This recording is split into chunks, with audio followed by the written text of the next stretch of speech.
Bala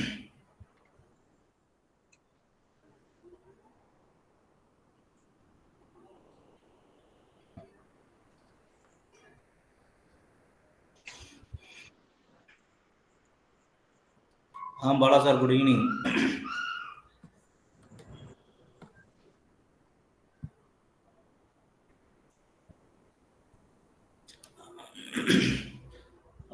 So almost 100 contributors are present in the meeting.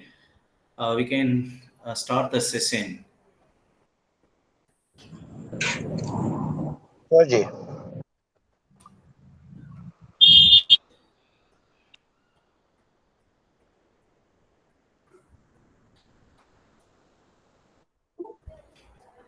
Uh, uh, Anna, shall we start now?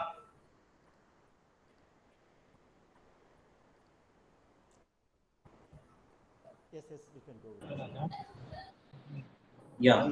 So good evening, one and all present here. It's my immense pleasure to invite you all for this UGC NET and SET training classes in the remembrance of Dr. R. Viswanathan. And I would like to invite you or the people for the 10 days program. You may get benefit after watching this session, and I wish on behalf of this organizing team, we wish to clear UGC NET and SET examination. For this session, I would like to invite Dr. K. Thiagu, Assistant Professor, Department of Education, Central University of Kerala, to deliver something about this program, and our friend Dr. R. Viswanathan. Yes, hope my voice is audible to all of you. Rajkumar, I'm audible, right? Yes, you are audible. Okay, fine. Okay. Yeah, yes, So my screen also visible? yes. Okay. So, first of all, I thanks to the organizing committee to make this event, and we made a proper plan and we are execute well. So, and this program, just I'm going to brief for 2 minutes why these programs it happen, and this is a remembrance of our friend and well-wisher, Dr. Viswanathan.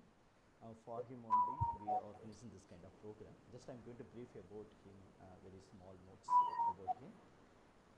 Then after that, I may go for, we can go to the further proceedings.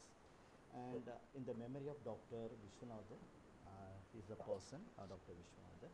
He's our well-wisher as well as he's a person, he's a legend, we may call him a legend. That much of close bond with us. And we are honored to announce a free UGC NET coaching service program in the remembrance of our esteemed colleagues and dear friend as well as our well-wishers, Dr. Viswanathan. And he's not no more now, but normally those who are very close to him, we may call him as Vishwa. So his name is Vishwa, is common to all the people. Most of people are aware of him.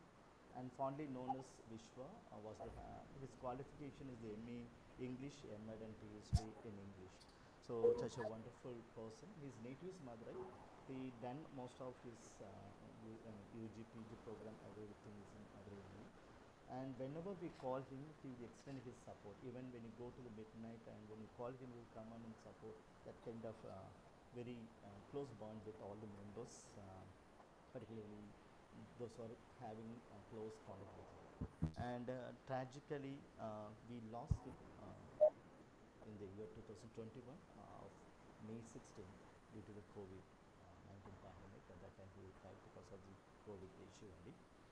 He had a brilliant mind, and he was a warm and kind-hearted individual to all the people. It's not like me and you. So those are connected the people is very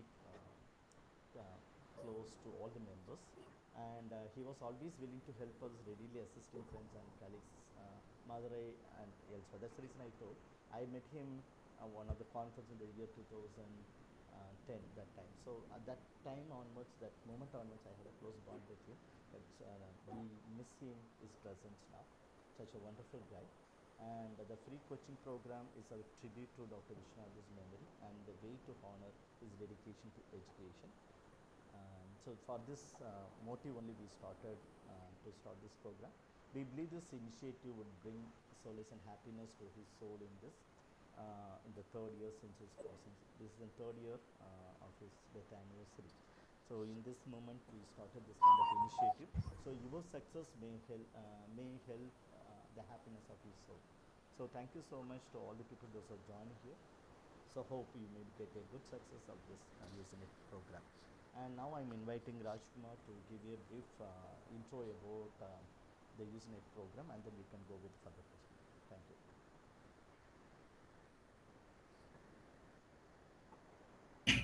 Yeah, so regarding for this program, we are planned to conduct this UGC Net Paper 1, UGC Net and Set Paper 1 from today onwards to May 31st, and from 7 p.m. to 8:30 p.m. You can use this program for cracking your net and set examination. And first today we have a very good resource person, and he is going to take a class in that unit, that is comprehension. Today we have a very good resource person, Dr. Vikas Bhatnagar. Currently, he is working in a Jaypee's Business School, Noida, Uttar Pradesh. He has over 6 year enriching industrial research and academic experience. He has received his bachelor degree with honors in electronics and communication engineering from State Government Engineering College, Haryana. So, master degree with outstanding grade in business administration from Central University of Himachal Pradesh and doctorate from National Institute of Technology, Warangal, where he has developed soft computing models to deal with real-time industry problem. He has qualified UGC NET in management discipline. Dr. Vikas Bhatnagar has published a research article in various reputed international journals like Springers, Elsevier, and Indus Science, and international conferences like IEEE and IET. One of his research article bagged Best Paper Award at National Conference sponsored by Science and Engineering Research Board, India. He has also worked on a research project sponsored by Department of Science and Technology, New Delhi. He co-authored a book entitled New Age Business Practices Leveraging Digitalization Marketing Excellence. He is a reviewer for the international journal Scopus and Indexed, and the conferences, and acted as a resource person in capacity building and skill development and faculty development program.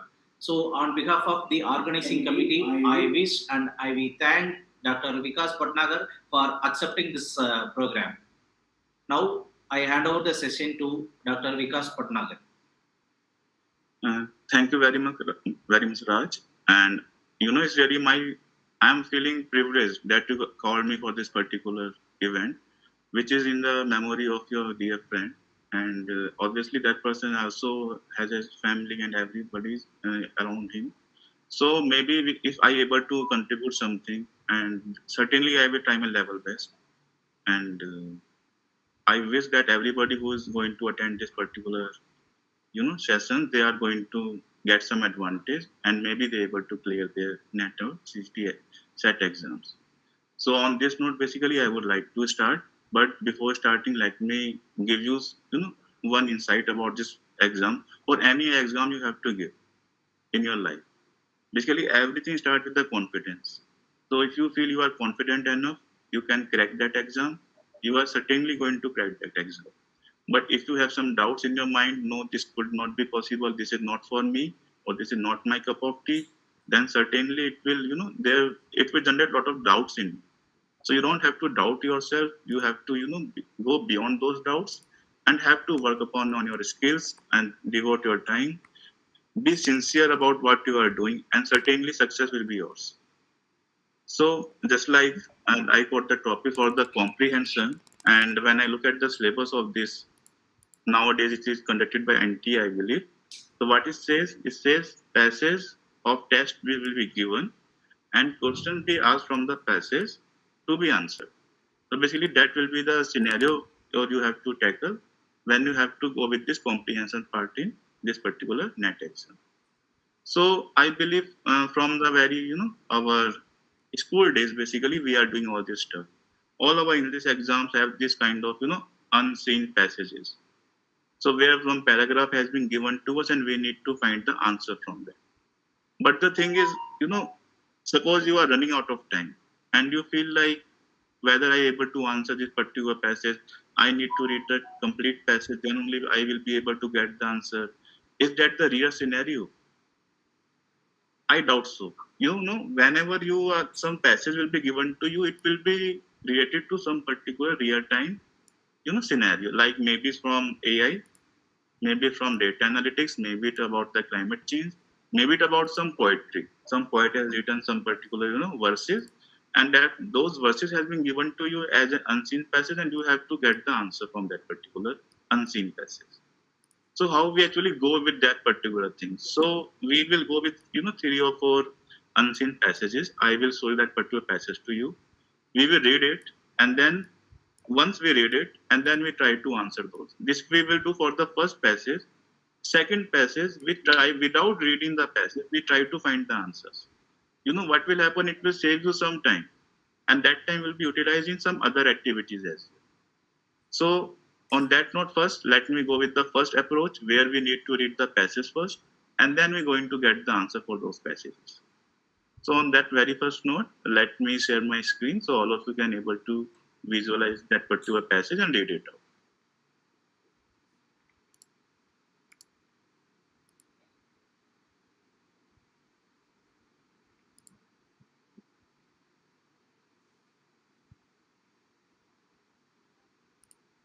I believe this passage is visible to everyone. Yes, sir. Yes, it's visible. Yes, sir. Yeah. So, I just request you if you all can devote some 2 or 3 minutes on this passage just to read it, and then we actually going to answer the what are the answers we can get from this passage and how we are going to answer those. And the very easy part about these things, we already have the answers. When you have the questions, so you will have some options, and from those options only you need to find one correct one. So I believe this is one of the area where you can score 100 out of 100 marks, because there is nothing like you need to remember something and you need to solve something. Question in front of you, answer in front of you. You just need to relate whether that answer which you are going to choose is somehow related to the passage given to you or not. So just take your 2 3 minutes and read it out. Once you are done, please let me know so that I can move to the questions.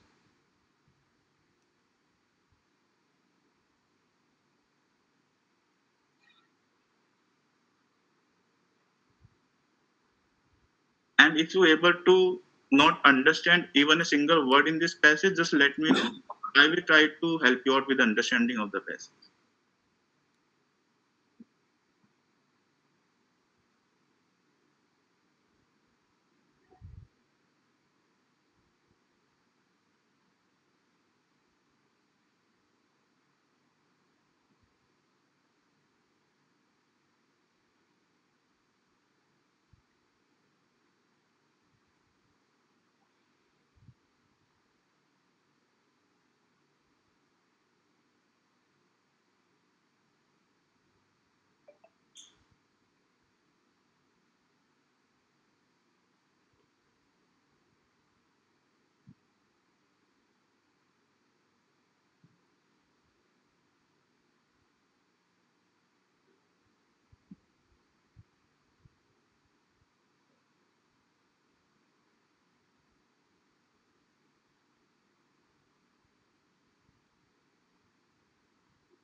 So can we do a small zooming because the participant Oh, does all need right, a all right. little zoom.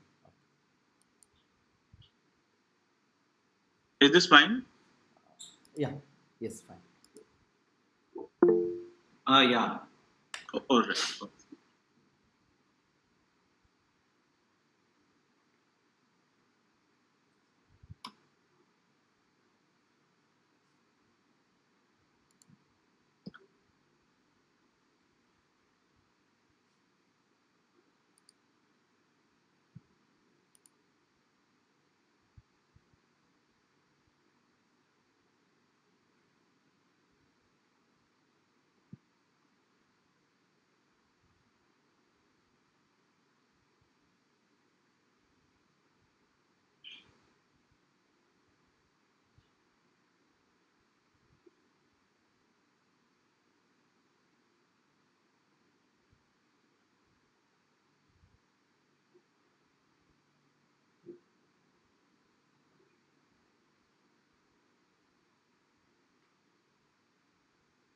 Are we done with the reading part?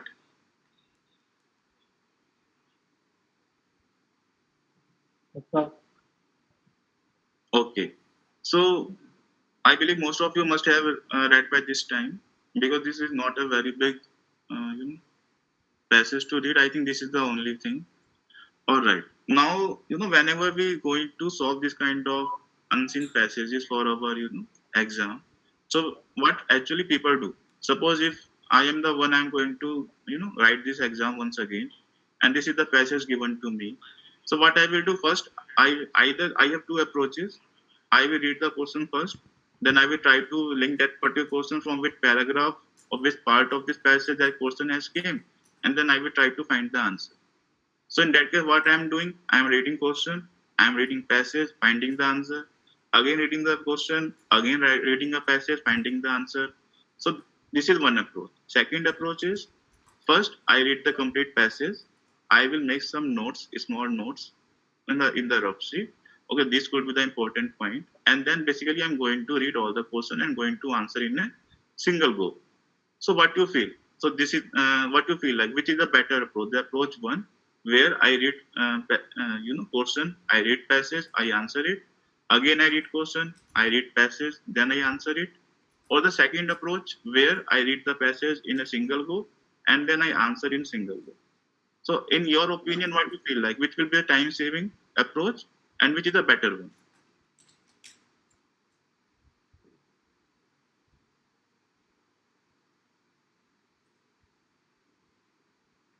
Any answer from the audience and the people who are listening? Read the question and then. Okay. So first we read Before the. reading the Second one, sir. question, Okay, so basically we have missed sort of answer. We can either go with the one or second, right? Which one will suits us better? So, okay, first I believe we already have read this particular passage, and I believe all of you must have understand what this particular passage want to convey to you, right? Yes, sir. So Understood, let sir. me go to the very. So let me go to the question first. Then we will look into the again that particular part. So I already prepared one. So the first question says, what is the primary benefit of data analytics according to the passage? So what it says it helps in better decision making and predicting future trends. Second, it increases the size of data companies can handle. Third one is it ensures the privacy of sensitive information. And fourth one is it reduces the need for human intervention in data processing. So, in your opinion, what could be the answer? Since you have read the passage. First one. It helps in better decision making and predicting future trends. option Right. A, option sir. Option A, Okay. sir. It helps So us better. everybody think option A, right? So can we, since it's not about we have to answer all the question correctly in this particular passage, I just want to explain the approach.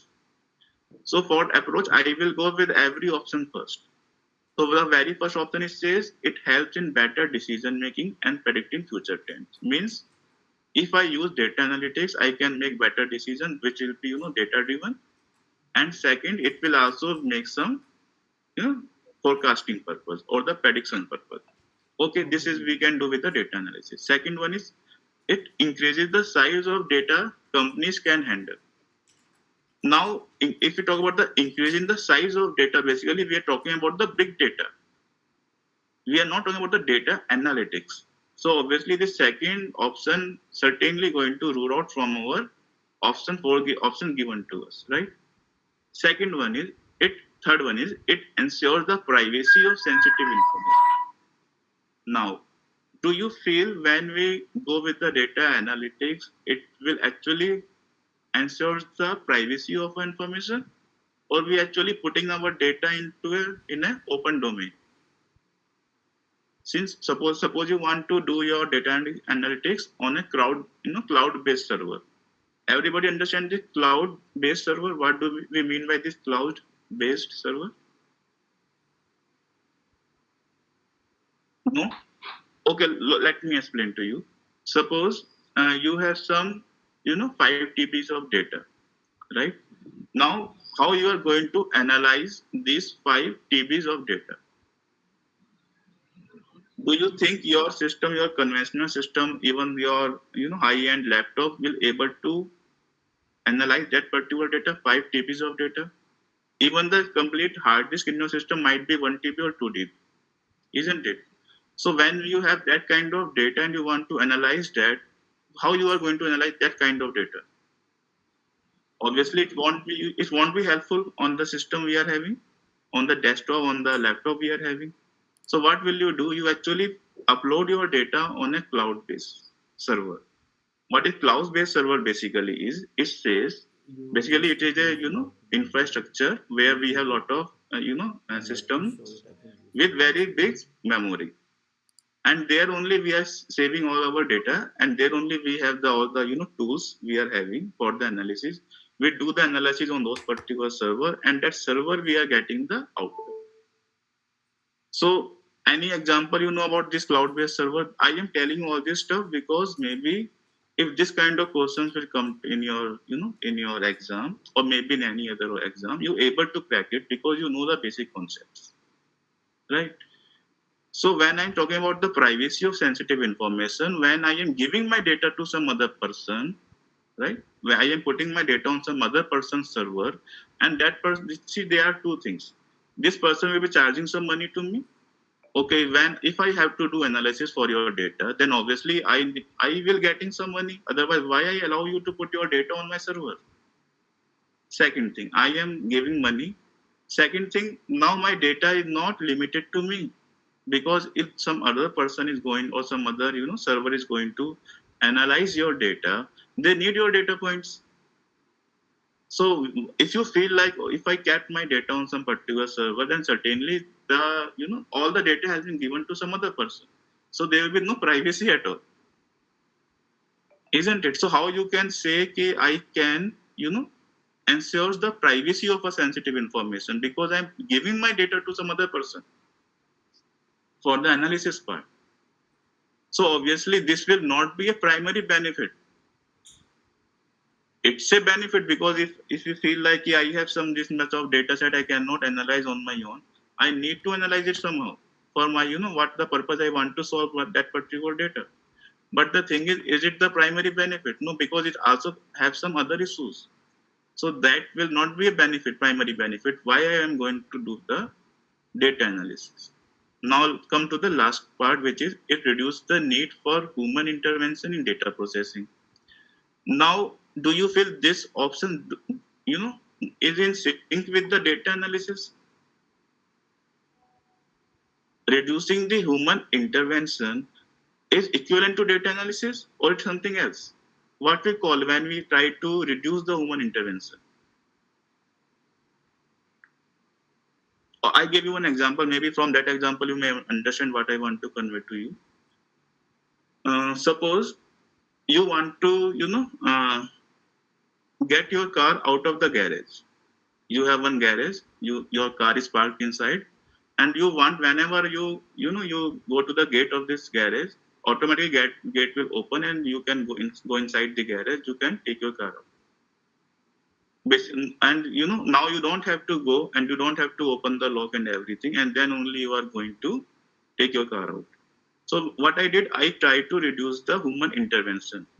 Now I'm not going to open the lock of the garage. As soon as I reach to the gate of this garage, automatically this garage will open. I will go inside. I take my car out.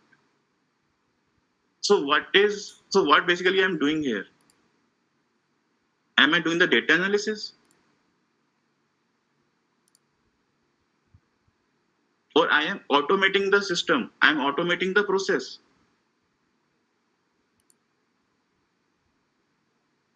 What you feel like? It's an automation or it's an data analysis? I believe it's automation, right? I know this is the process. This is a very generic process. It's going to happen. So what I did, I just put some sensors. Whenever the sensor will sense me, this gate will open. I will go inside. I take my garage, car out, and as soon as I leave, that garage will again close. So I'm what kind of data analysis I'm doing here? I'm just simply receiving some data. On that data, there is some on and off switch. That switch will be on. That switch will off. There is no data analysis, and we are just simply taking my car out. So again, this will not be a primary benefit of data analysis, right? So what the only option left? The first one. And all of you, I appreciate all of you because in the single go you got this answer and without having any second doubt for any other option. But maybe I don't know what the kind of process you use to analyze your options because sometimes here the answer is very much clear. Okay, this could be the first thing on. But in future, maybe you have some options where 2 or 3 options are very much alike. So in that case, you need to analyze each and every option given to you, and then only you're able to get the right answer for your question. I believe that is clear to you. Shall I move to the second question?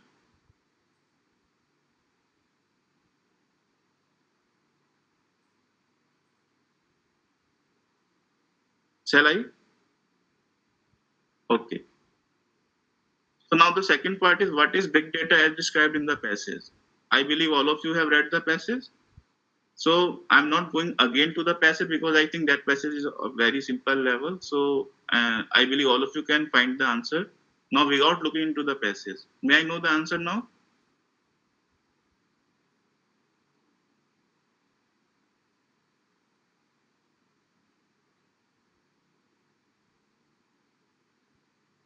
What is big data? Is data that is exclusively related to the marketing strategies, large and complex data set that traditional data processing software cannot manage effectively, data that is manually processed by data scientists, and data that ensures customer service improvement. So what do you feel like? What is big data?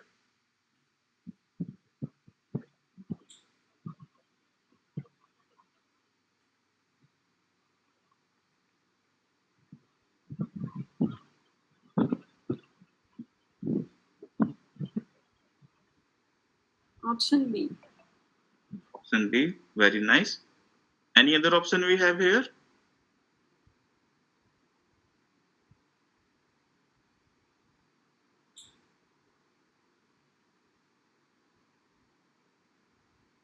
No, and this is the right answer basically. Now again, if I simply focus on this big data term, so I know big data is basically the data which have 3 properties basically. I believe all of you know 3 V's of big data, right? Nowadays we have 7 or 10 V's also, but actually we started with only 3 V's when we talk about the big data. So what were those 3 V's? Those were volume, variety, and velocity, isn't it? So volume means the data which will be having a huge, data size.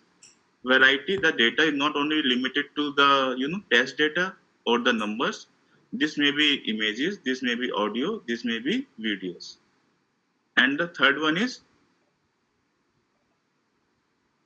velocity. Velocity. What do you mean by velocity here? Velocity means the rate at which the data has been generated. If you simply, I believe all of you must be having Facebook page nowadays. So whenever how much, or maybe the Insta people you are using Instagram. So as soon as you get, you have one Insta page open feed on your mobile, and you just simply scrolling, and you keep scrolling for hours, and this data is not ending, isn't it? So means As soon as you are moving this scroll on, you are scrolling on the screen of your mobile set, some new reels are coming and they keep adding on your feed. So as soon as you scroll, one new data is coming, one new data is coming. So this is the velocity, how fast data is getting generated. So I believe now everything will not be part of your option, but what is the best, linkage? What kind of best option is given which you can link with the big data part? Now the data, first option we will go, data that is exclusively related to the marketing strategies. Do you feel that will be the big data? I'm not sure, because data that will use or that we will use to make the marketing strategies, that may be data on some particular variables which is related to the marketing domain. So how I can say this could be big data? It could be any data. Second part I will leave right now. I will go to the option C. Data that is manually processed by data scientists. Now, why the term is big?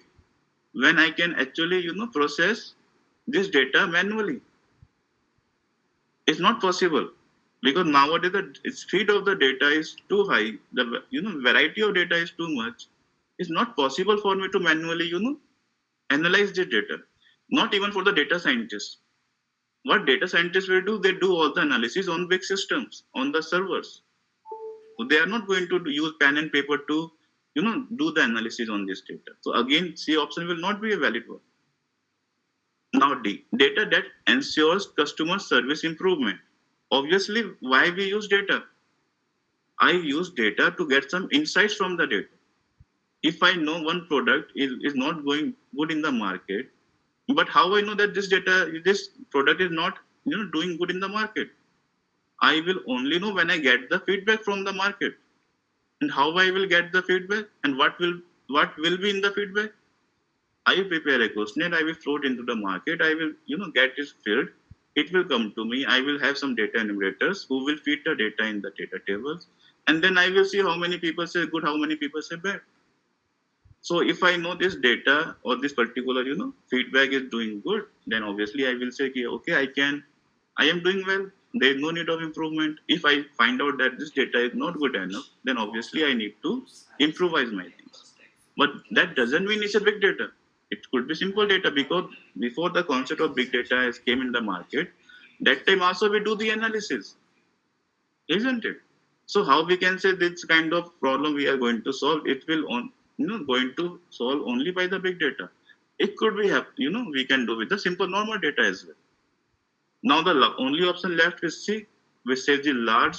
So this large part basically and the complex part. These two V's has been fulfilled here. Large will go to the volume, complex will go to the variety. Isn't it? So I know that these two V's have been linked with this particular definition of big data. Then secondly, I can get the answer. Isn't it? Okay. So now let's move to the third question. Now what it says, which technique is commonly used in big data analytics to extract the meaningful insights? So now what technique is used to analyze big data? This is basically the question. So first one is manual data entry. Second one is traditional data processing software. Third one is machine learning. And fourth one is customer feedback analysis. So I believe there will be no doubt in the answering of this question. C, sir, machine learning. Very nice. C, machine learning. Very nice. Now, how you got this answer so fast? Because in the previous question, I believe the same sort of things were there. Isn't it? Now you just link it, manual data entry. When I can enter my data manually, how it could be a big data? Isn't it? And I can use traditional data processing software only with the normal data, because this will not be efficient when I used to work with the big data part. Machine learning is a method. I will come to it later. First, I go to the fourth one, customer feedback analysis. Again, I think I gave already, when we do not have the big data concept, still that point of time also we're supposed to do the analysis to understand what is the demand in the market or what the customer requirements. So that time big data was not there, but we used to do all this stuff. So obviously this could not be the answer for us. And why machine learning? Because machine learning is a concept where we keep, machine is learning. Basically, If suppose this desktop or the laptop I'm using is working. How it's working? Because there are some software, there are some programs that have been kept in the hardware of this particular laptop. Now, how this particular, the big data or the machine learning system work, as per the new information is coming, as soon as the new information point is coming, my, decision is different. And this is known as the information theory. It's a concept in IT or CS where we says, as soon as we get the new information point, my decision may get changed. And this is the backbone for the quantum computing. So I'm not going much into that particular detail, what is quantum computing and all. I just need to tell you, because machine, we say it's a machine, whatever we feed in it, that's the only thing it will do, right? Absolutely right. This is the only definition for the machine learning. Whatever I gave to this particular machine, the code, the program, the line of statement, this has to execute, and it will give some outcome. And that way I will say, okay, I program this particular machine. But what is happening now? In AI, we call it artificial intelligence. As soon as new data point is coming, and this particular system understand, okay, this is something new for me. I am not programmed for this particular thing. Then what I have to do? So which is the best possible nearby answer for that particular, uh, the query we raised? It will goes to that particular part. So machine is trying to learn as soon as a new data point is coming to it. So all the new data point which is coming, it will help me to make a better decision. I will give you one, you search on Google. It's a very, a famous quote also in some movie. And there is a game also which says there are three gates. Three gates basically, normal gates we have in house life. So there are three gates, and behind two gates there are two goats, and at the last and one gate there is a car. Right now, the person who is hosting this particular, it's a game show basically. A person hosting a game show says, okay, person one, there are three gates in front of you, 1, 2, 3. Behind one gate there will be a car. So I want you to guess on which particular gate there is a car. So now the person is, which is who's supposed to answer. This person supposed say, let's say one, gate number one. Now the person who is actually asking the particular query or this particular person in a game show, that person open gate number 2, and he again asks, now you tell me which what you feel like. Now the car is still you want to go with the gate number 1, which you have given earlier. Now, or you want to switch your choice. You want to go to the gate number 3. Now this person has to decide whether I stick with my previous option or whether I need to switch to a different option. So I am not going to what basically actually going to happen in that case, because there is some probability involved. But the thing is, if you switch your option, then there are 75% chances you are going to get a car. But if you stick with your option, there are only 25% chances that you are going to write. And why I'm saying that, because a new information has been come to you when gate number 2 is open.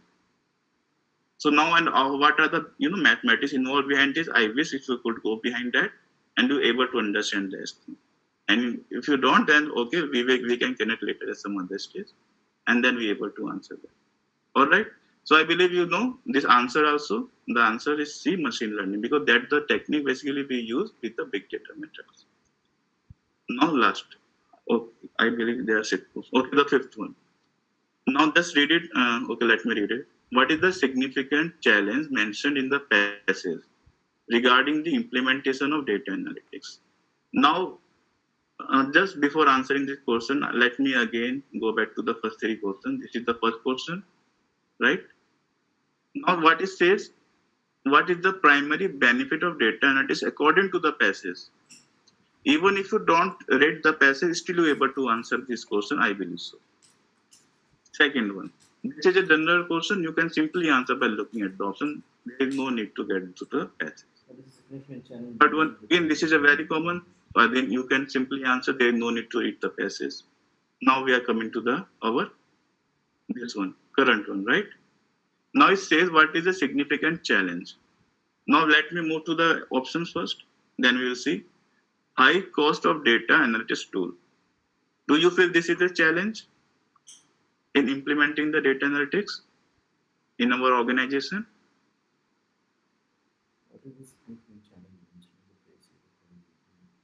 Do you think data analytics tool are very hefty investment for any organization?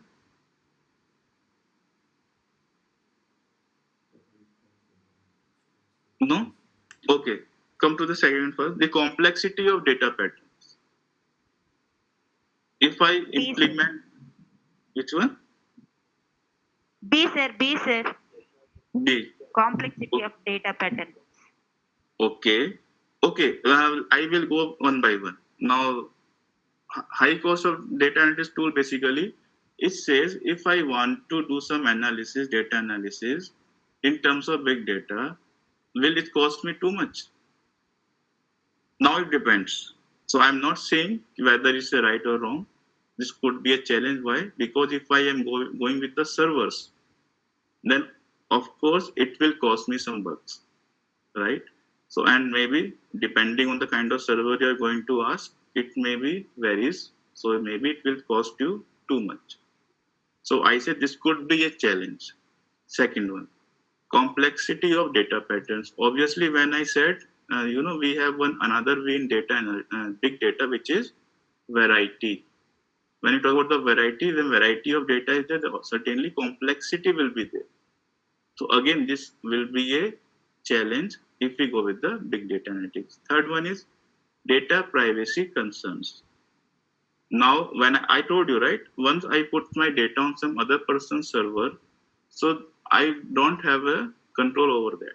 This person may use my data, maybe it will give the answer, but even when you go with that, suppose you are writing a thesis, you are writing some research article, you are submit on some particular server, like Turnitin to check the flag content over there, or there are a lot of free tools available where you can check the flag. But what it says, the content you are uploading on my server, it will stay there for at least for a day, right? And you say, okay, fine, I'm okay with that. You please find the flag content in my article and let me know how much flag is there. So what is there? I am putting my whole, 2 years of research work on that particular server, and now I am on the mercy of that particular server, whether this person going to use my data or whether this person, is genuine enough and will not use my data somewhere else, and after a day, that person is going to delete my data from their servers. So that is one. This again could be a challenge.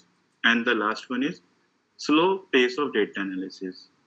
Obviously, when I have that kind of data with me, and if I don't have a very high computing, systems with me, the way I do analysis, it will be quite slow. Even when I do some, run some coding on MATLAB in my system, sometimes it take hours, sometimes it take days also, right? So when this kind of things are happening, then maybe when I work with this kind of big data analysis, it will slow the system because it has to do a lot of computations over there. Now, I believe all these are the challenges when I have to work with the big data. But what the question here, for this particular specific question, you need to read the passage.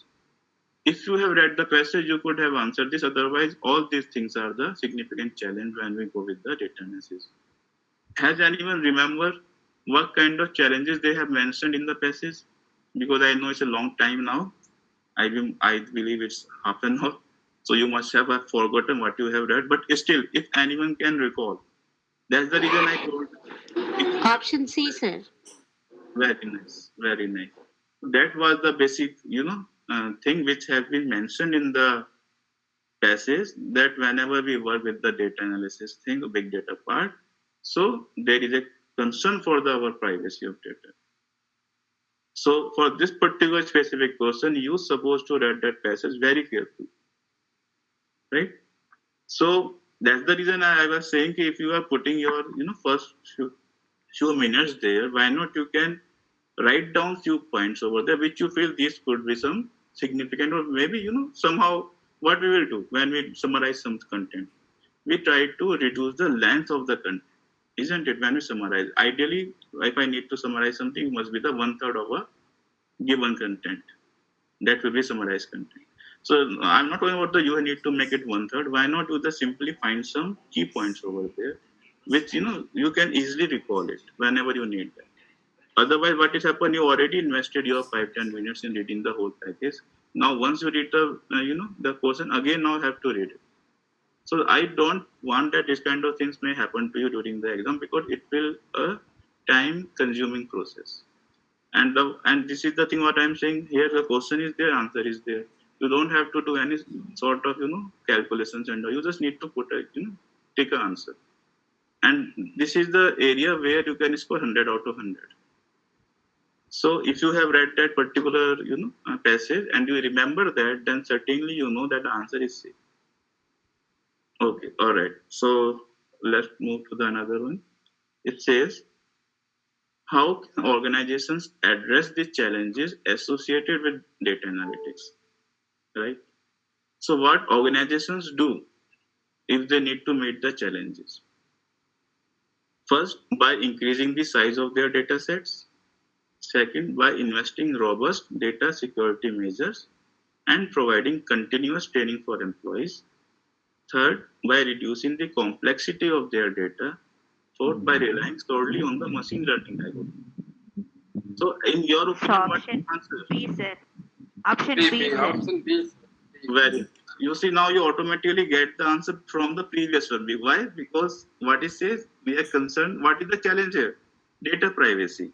And in which option is talking about how we can save our privacy by using some data security measures, isn't it? So if you're able to answer first question correctly, then certainly you will get the second answer right. So now in this particular part, I don't need to go to the passive because I know that the people are very much concerned about their security. So what I need to do, I need to make some measures so which can safeguard my data, and then that's the only option we have here is B, right? Fine. So I believe now you are confident enough after completing this first passage that now you can you can answer the question correctly in your exam, right? So shall I move to the second passage? Yeah, sure, sir. Okay. So please read it out so that we can discuss the questions of that. Or I use the second strategy where I need to read the question first and then the answer, or then the passage. Okay, you go with this only. You read the passage first, then you get the answer.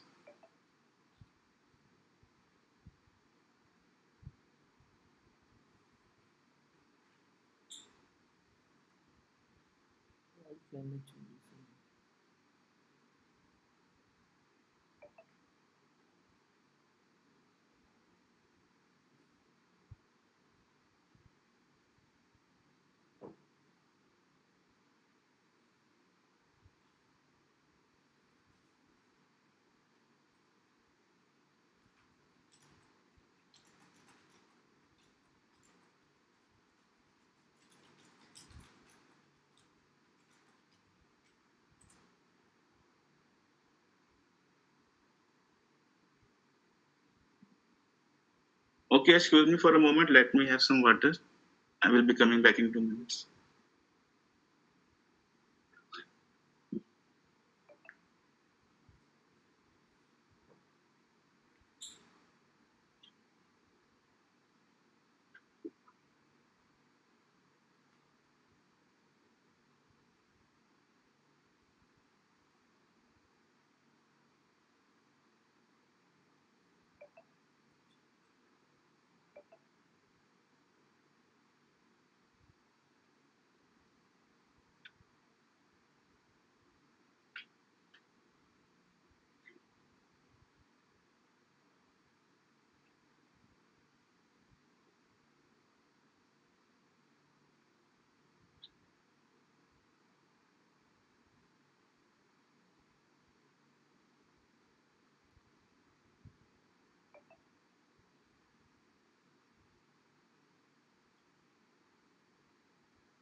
like this, the experience of GPT-4 level interrogating and get responses from both the model and the web and analyze the data and create a chart. Suppose if you import a data, based on the data we make it.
I will send them to you for your revision.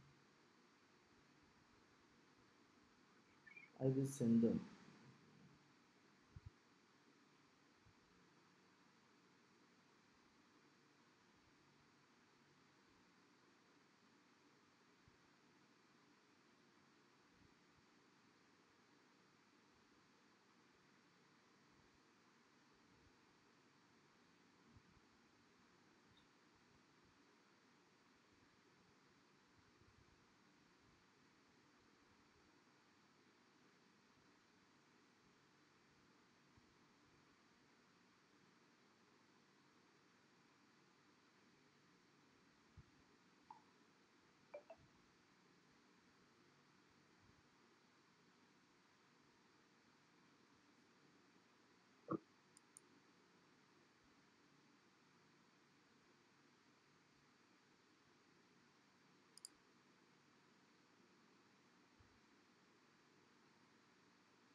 So are you done with the reading part?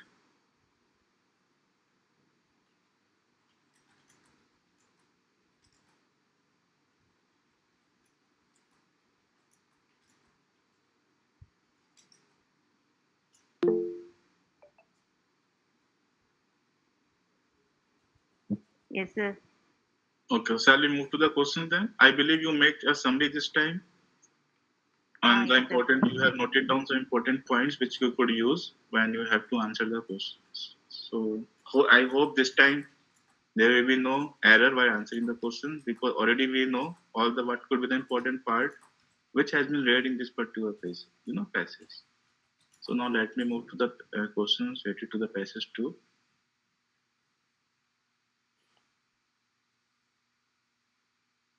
All right. So what it says, according to the passage, what is the primary cause of accelerated climate change? Is natural B, phenomena? sir. B option. Very fine. Great. See, so this is the way how you can, but if you read this passage very, with some focus or concentration, you don't have to look at any other options available. You simply know that this thing has been mentioned in the passage, and certainly this will be going to the answer. So there will be no second thoughts in your mind, and will get your answer. है ना? So I really appreciate the way you answered. That's the only answer for this particular question. So I don't think so I need to explain all the options here, because natural phenomena was way back there also, now also, in the future also, but it won't accelerate the climate change. So it won't be the option. Second thing, which what we are doing, because earlier our population was less, human population was less, so we are burning less fossil fuels. because of lesser energy requirements. But as we are increasing in number, we need to burn more fuels so that we have more energy. That's the reason I have to, we are going with this kind of activity, which will increase this kind of, climate change or enhance the climate change. Volcanic eruption basically is a natural phenomena. So again, option number 1 and C are equivalent to each other. Solar radiation variations, typically earlier also it was there when this kind of eclipse were happening. Now also in future also is going to happen. So it is a natural phenomena. The only non-natural phenomena is human activity, which is the primary. Because earlier this was happening, now this is happening, and in future also that is going to happen. So very nice. So we got this answer in single, click, which is B. Now move to second one. What are the consequences of global warming mentioned in the test? So what it says, it will increase agriculture yields, means production. B option again. Again the B option. Very fine. So I believe all of you must be clear with these options available here. Okay, now look at the option number D. Expansion of polar ice caps and reduced sea levels. What do you feel like this is going to happen when the global warming that the warming will, or the climate temperature will increase?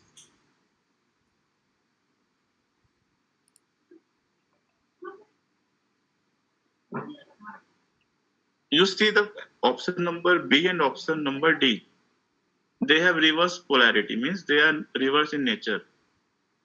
What says melting polar ice caps and rising sea levels. And the last one says expansion of polar ice caps and reduced sea levels.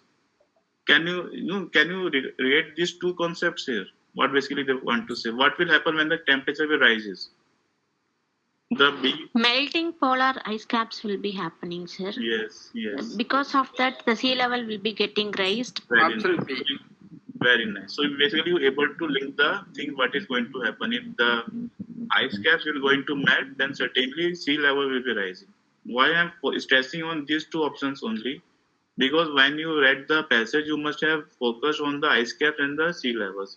Maybe you forget to focus on the melting and the rising part. So that's the reason. But if you use some the kind of general awareness we are having, we understand that only the second part or B part option will be going to feasible here, because D will be the reverse, right?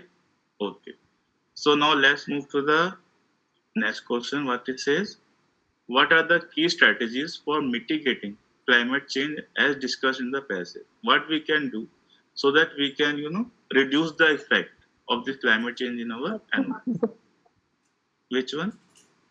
B option. So all of you agree with the option B? Yes, sir. Okay, fine. Because Yes, I sir. think this is the only way how we can, reduce the climate change, or we can reduce the, temperature change in our environment. Because if I go with the deforestation, obviously I am cutting down trees, which will increase the temperature. If I go with the encourage urbanization, so basically what I am doing, I try to deforest, and on that land I am going to make some colonies. So again, there will be deforestation. If I use more fossil fuels or industrial activities, basically I am increasing the temperature. So certainly all these things will lead to the climate change. The only thing which is left is if I go with the renewable energy sources and enhancing energy efficiency. Right? So now let me move to the next one. So this is something interesting. What role do international agreements play in addressing climate change according to the passage? They encourage countries to increase greenhouse gas emissions.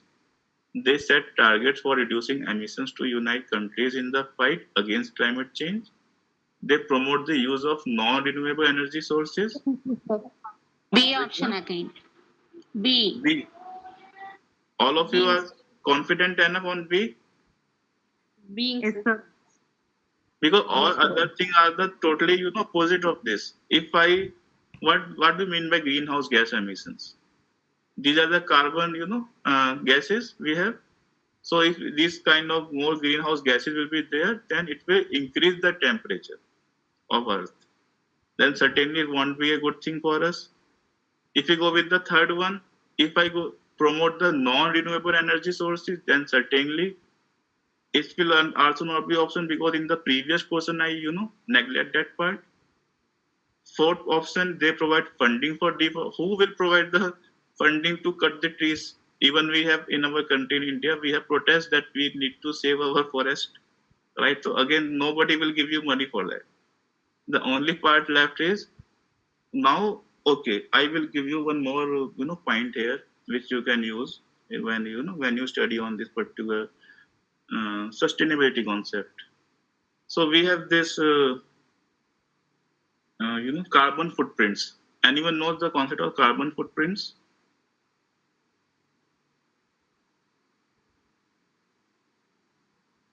No, the carbon footprints basically is the kind of carbon we are emitting in the environment. So if you emit more carbon, these footprints, so these international, the other developed countries, they put fine on you or they put penalty on you that you are polluting the environment more than any other country. So they, so as a country, we need to pay money to these people because I am using more resources which will pollute the environment for my GDP, right? So in that way, you might also contradict this part, like when these other countries were not developed, that time they use all the kind of these resources, raw resources, and that time there was no such rule. If you have this kind of high carbon footprints or then you have to pay money. But now once they develop and now they see that we have to take care of the environment, so other countries, if they do for their promotion or for their development, then they are putting some fines over there. So just on the lighter side, you can read this kind of thing because this kind of questions may also was in exams like UPSC. So if somebody is here who would like to have a target like UPSC, there are some questions like that. So if you feel you want to study for that, you have to study all these concepts also. Right. So triple bottom line concept is also there, which is related to the sustainability concept, where we talk about three P's, right? People, profit, and planet. So those kind of things, when you read this kind of passages, you actually link what kind of concept we are studying, how where as this concept can be linked, and at what kind of significance of this concept which we are studying. So that will be for your benefit if you actually looking for some other competitive exams also. Okay, all right. So what the next question here? Which of the following is an adaptation strategy mentioned in the passage? So first is increasing fossil fuel consumption. Option B. Well, okay. Option B, sir. So without reading all the other options, you got the answer. Nice, very nice. Because that's the only answer we have here. If you increase the fossil fuel, then again, what I told you earlier, it will increase the greenhouse gases in our environment, which will lead to the temperature change. Third one, expanding agriculture land and promoting urban sprawl. Basically, you are making concrete jungle, and that jungle will not help you out with the environmental, natural, the kind of environment we want to build. So that again will not be option. Decreasing public awareness. So if I decrease the public awareness about the climate change, what they will do? What? No, why I am doing that? So that again would not be answer. The only feasible answer which seems here is building resilient infrastructure and protecting natural ecosystem. Fine. Now come to the last question of this passage, which says, why is public awareness and education about climate change important? As stated in the passage, to support policies and behavioral changes necessary to mitigate and adapt to climate change, to increase fossil fuel consumption, to reduce the need for renewable energy sources, to promote deforestation and industrial activities. What's Yes, your sir. answer? A? All of you agreed with A? Yes, sir. Obviously, because all other the contradictory things. Now you tell me, if you have not read that passage, will you able to answer all the questions mentioned here? No, sir. Why so? Which question you were not able to answer? Suppose you have not read that passage. Just read this, options here. What it says? Why is public awareness and education about climate change important? As stated in the passage. Now I'm reading the options here. To support policies and behavioral changes necessary to mitigate and adapt to the climate change. Leave this part first because this is the answer that I'm asking you to leave this part for a moment. To increase fossil fuel consumption. When if I nowadays we are more focused on the EVs, electric vehicles. You know why we are focused on the EVs nowadays? Our Indian government focusing on EVs. We try to reduce and we are moving to the CNG. We are not going to the gasoline, petrol, and all diesel. Why we are want that kind of shift here?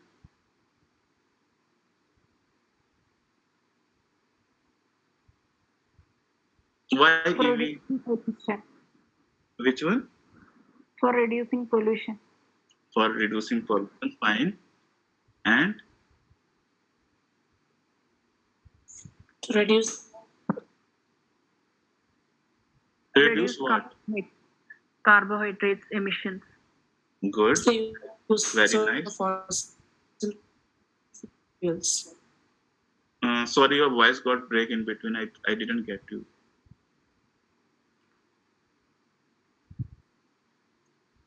Do you know these fossil fuels basically are exhaustive in nature? Exhaustive means they are going to, end.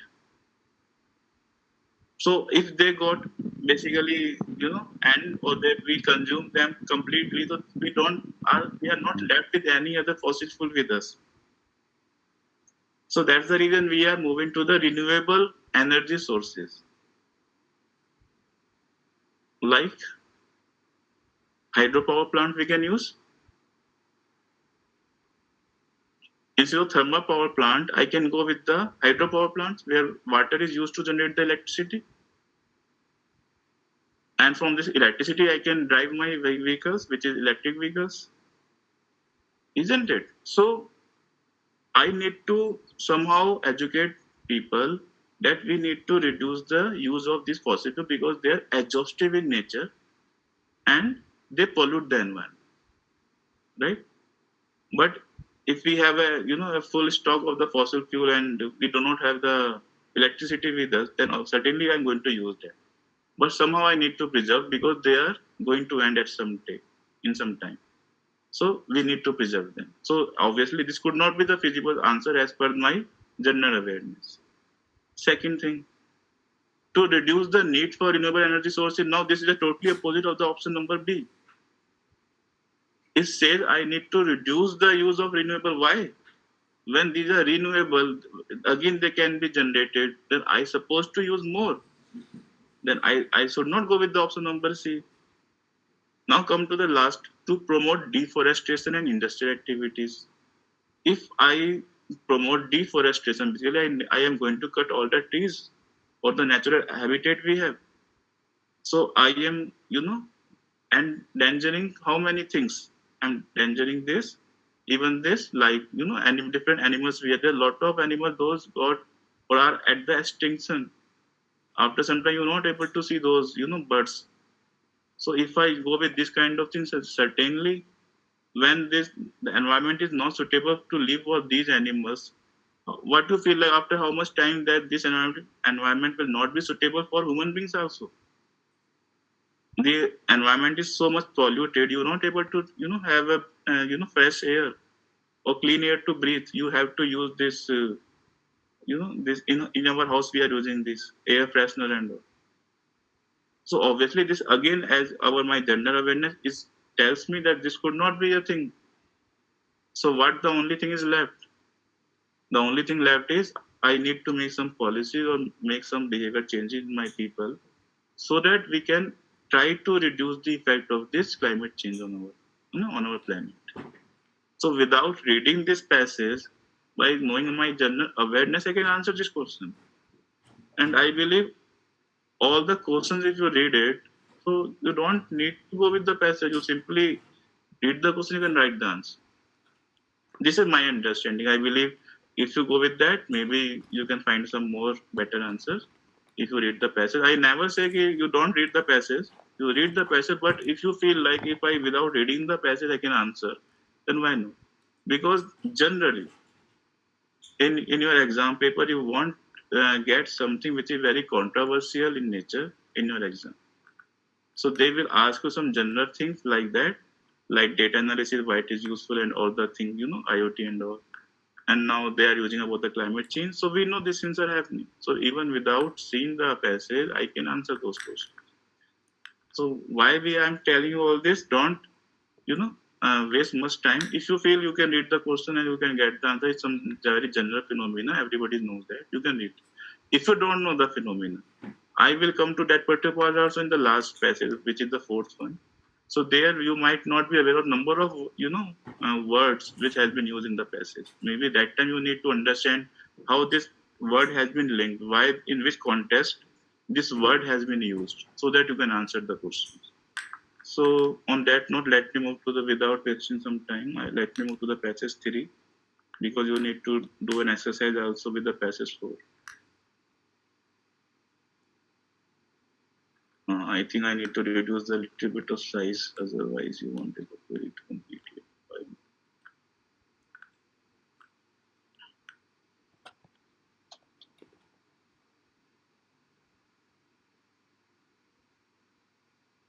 Is this visible to all of you? Yes, yes. Okay, all right. So please read it.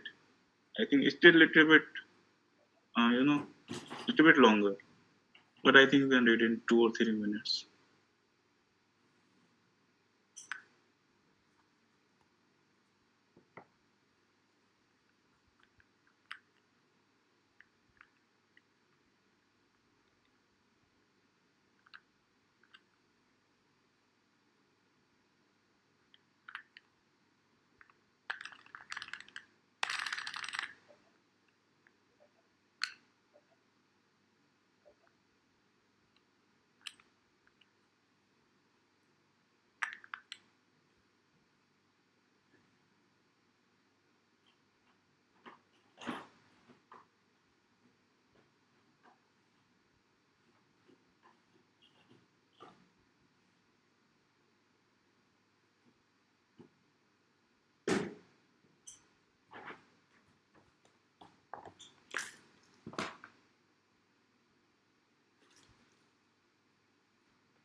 Okay, 1 more minute, then we'll go to the questions part.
All right, so shall we move to the questions part? Yes, sir.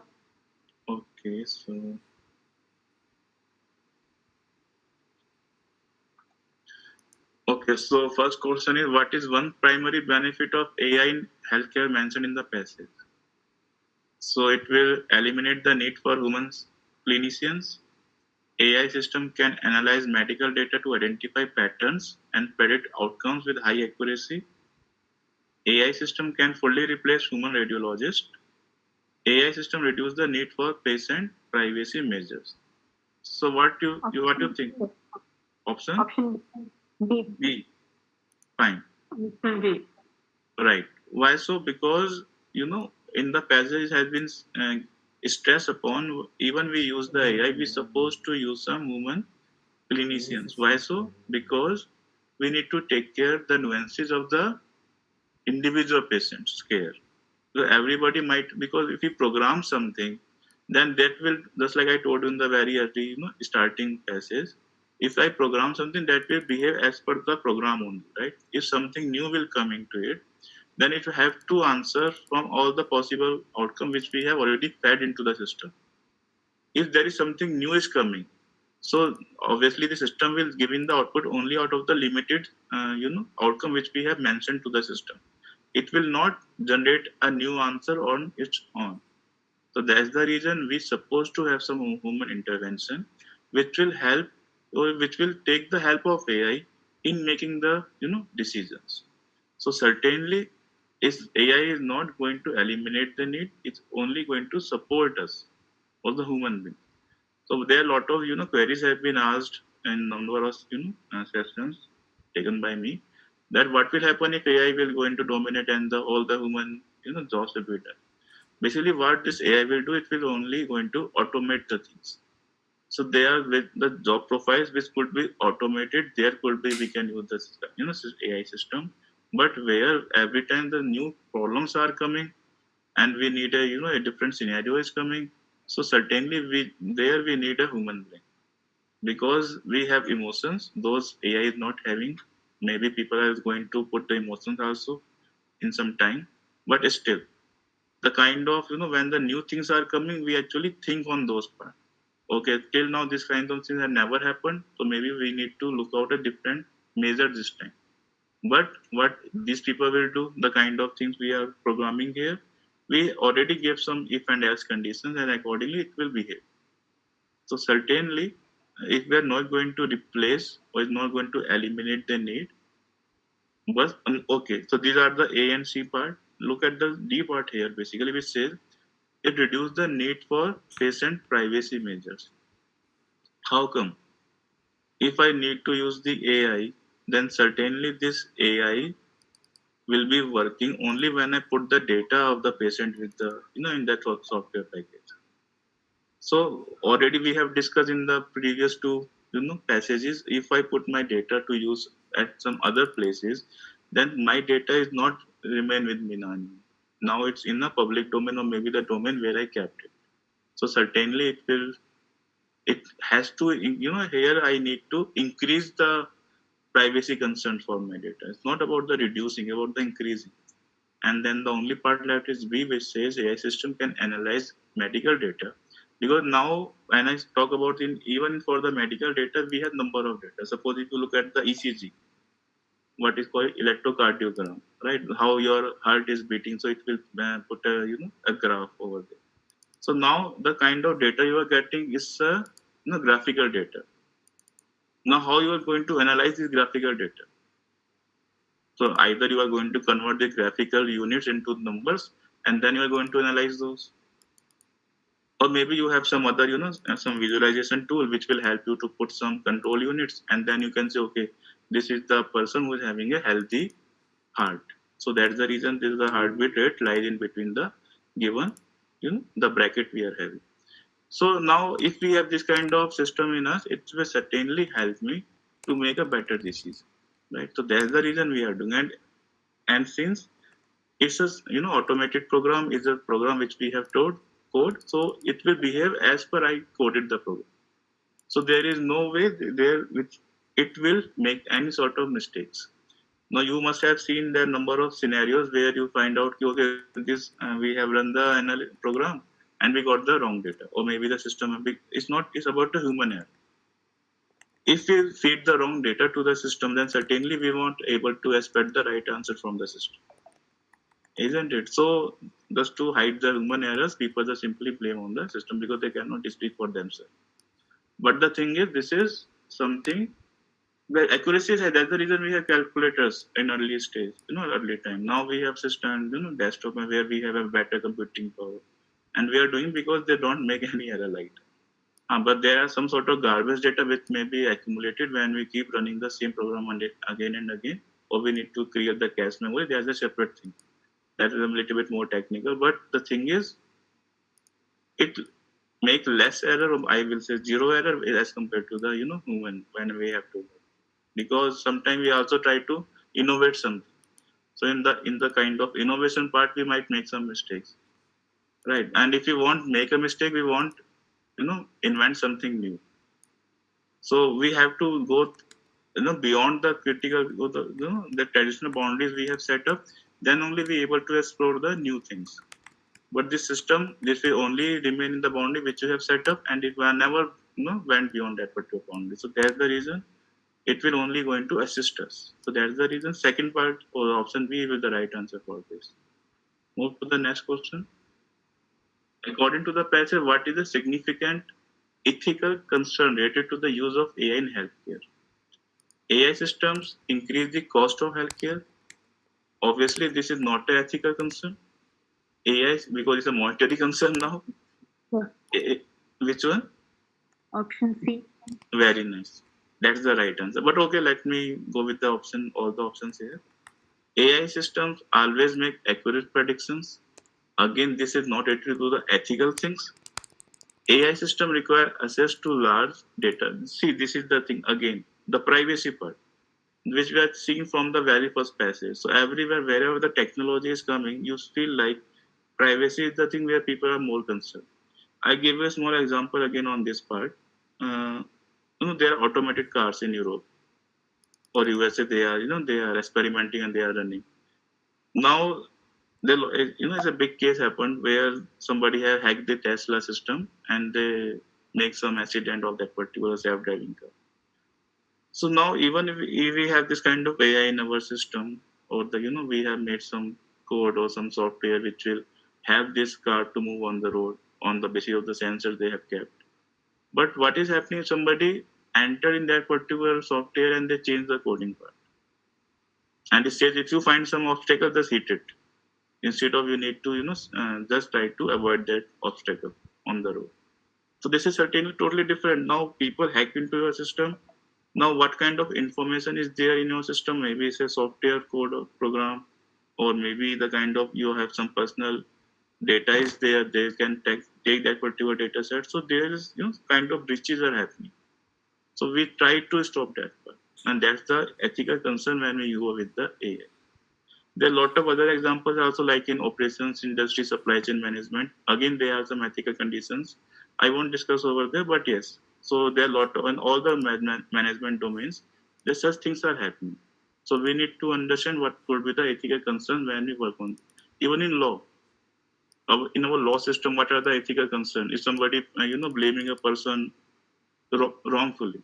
Basically, this person is innocent, but somebody says no, this person has done this. Again, there is a ethical concerns were related. So, what kind of law has been made?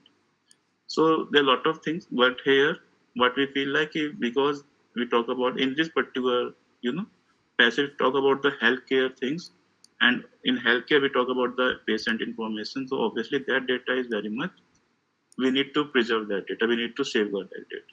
And if we use the AI, there are chances somebody can breach in and they can get your personal data. Fine. Okay, move to the next one. Based on the passage, what could be the consequences of AI of bias in AI algorithm used in healthcare? Okay, I believe this thing has been mentioned in the passage itself. What it says: improved healthcare outcome for all patient populations, reduced need for human clinicians in decision-making processes, skewed predictions and recommendations, leading to disparities in healthcare outcomes, increased transparency in healthcare practices. No, okay, before answering this question, let just answer my one question. Have you ever seen that a person who is healthy, but this person got a report that this person is suffering from a, like taking disease like cancer? Have you ever listened or seen this kind of scenario somewhere in real time that somebody got a wrong report? In news, sir.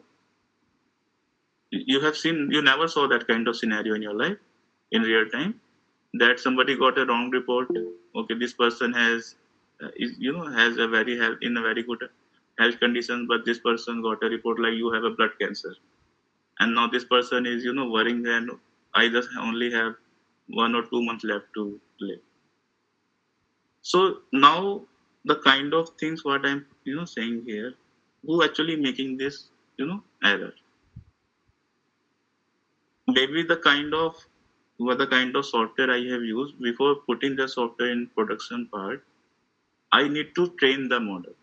We actually train the models with some sort of different data points we are having, and then with this particular model able to predict that this person is suffering from this disease or this disease, or this person is a completely healthy human being. So now if your data is, see, the quality of the research or the quality of the output you are expecting, that will only come if you give some good quality inputs. I give you very your real general example you can see in your real life. If you have spoiled vegetables that are not fresh enough, and then you use those vegetables to cook a or to make a veggie, right, or the curry, what do you feel? You will get the same sort of taste in that particular curry if you, instead of using that particular spoiled veggies, you have used the fresh one. Taste will be different. I believe the fresh veggies will give a better taste to the dishes you are preparing, isn't it? In the same way, if you give a good data set to your model, it will give you a good outcome also. But if you give a bad data set, it will give a worst outcome. So what I want to say here is the kind of model which you are using, if you have used that model with the worst data, certainly it will give you the the worst outcome as well. But if you use the right data, it will give you the right outcome. So maybe the kind of model you are implementing in that scenario may not be the right one. And if this thing happen, what will happen? You will get the skewed predictions and the recommendations. What do you mean by this skewed predictions? Anyone who can explain this word skewed predictions? Have you heard about the left hand skewed or right hand skewed curves? Yes, sir, in status. Yeah, the same thing. That I want to know. What do you mean by skewed prediction? Is a right, left hand or right hand? That tail part is a little bit extended. Positive skewed and negative skewed. Yeah, very nice, very nice. So how we say is a negatively is a or positively skewed is a right hand or is a left hand? He says on the basis of the tail. If the tail is a little bit more extended in your right hand side or the left hand side, so which is a left side is skewed or the right side is skewed. But it says that there are more chances that this model will always give the positive outcome. And if it is negative one, it will say there are more chances it will always give a negative outcome, isn't it? So this curve supposed to be the normal curve, but because of the kind of different or the biased data you have given to your model, that's the reason your predictions are also getting biased. Biased in the sense they become skewed. The answer is supposed to be the neutral one, but you are getting the positive answer. The answer will supposed to be a negative one, but you are getting the positive answer if it is positively skewed.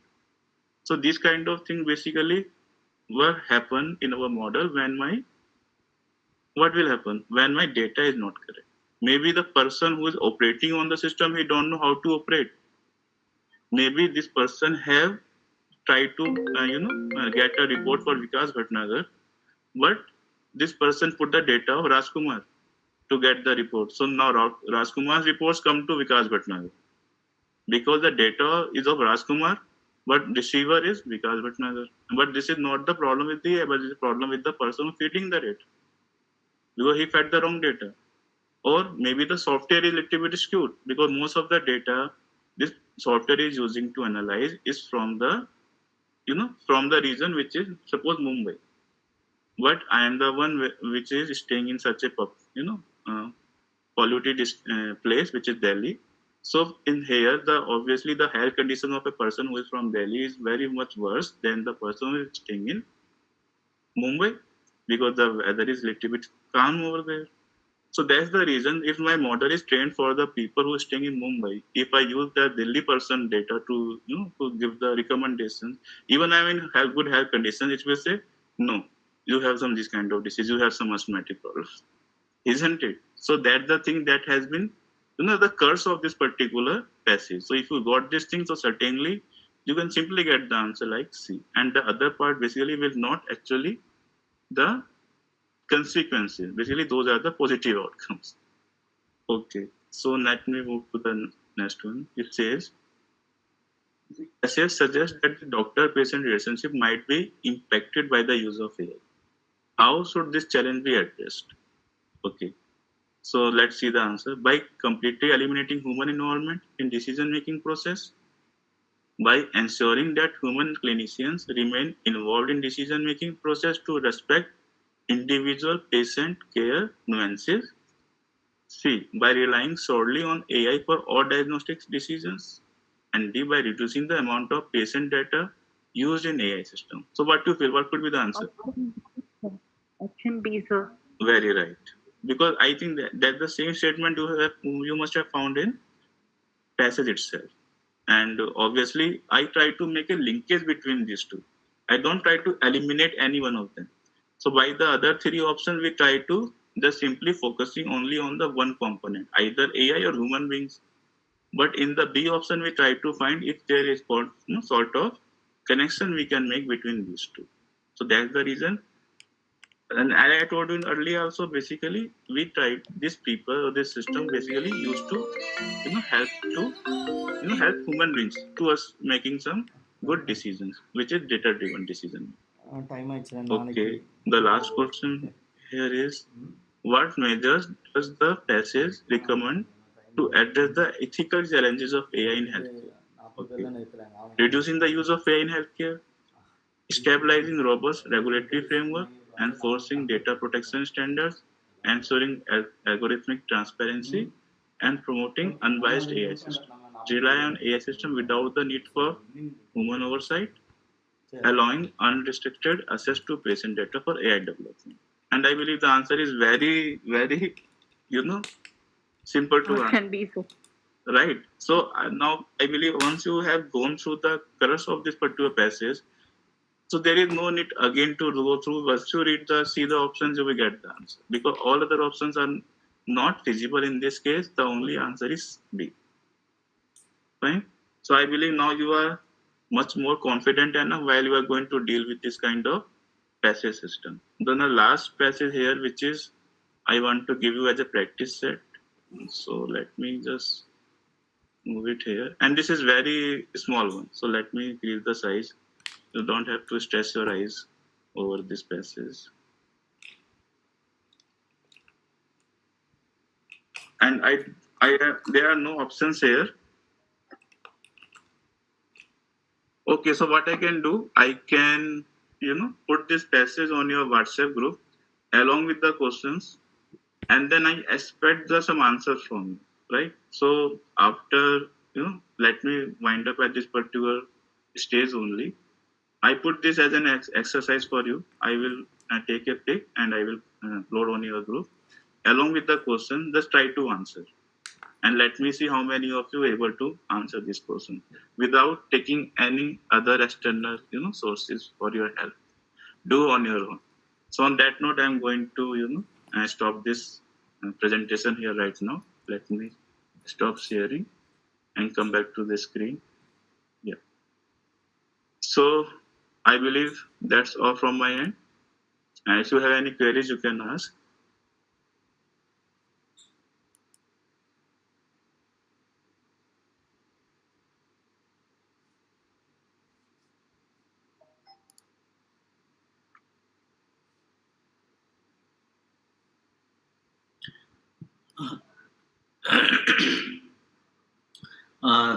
Thank you, Dr. Vikas Bhatnagar.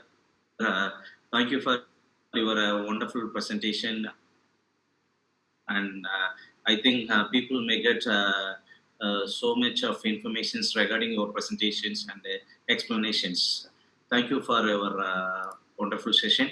And I would like to expect some feedback from the participant. It's my pleasure, Raj. If I So, get a chance to, on such kind of platform, I can help these people to crack these exams. I'm grateful to you as well to invite me. Thank you. Thanks a lot for that. So anyone is willing to give a open feedback for the resource person?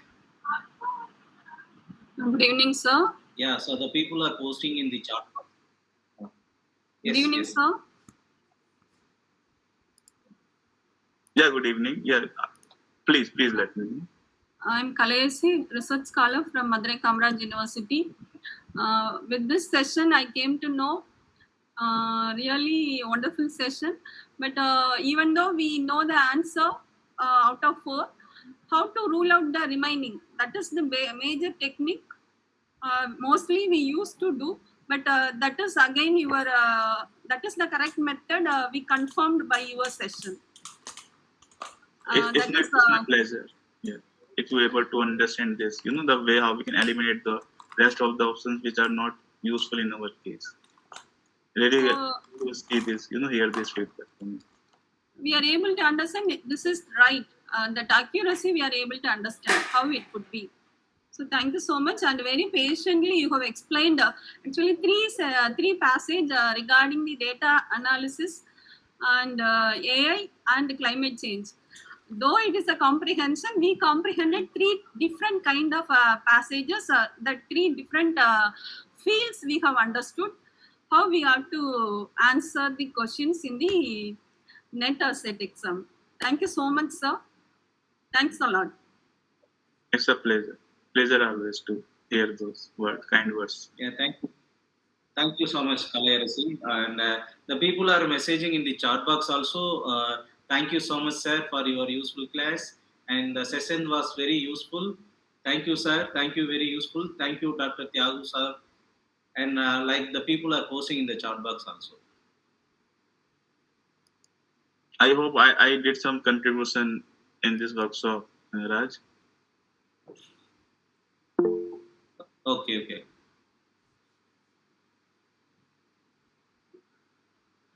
Is there any questions or is there any clarification?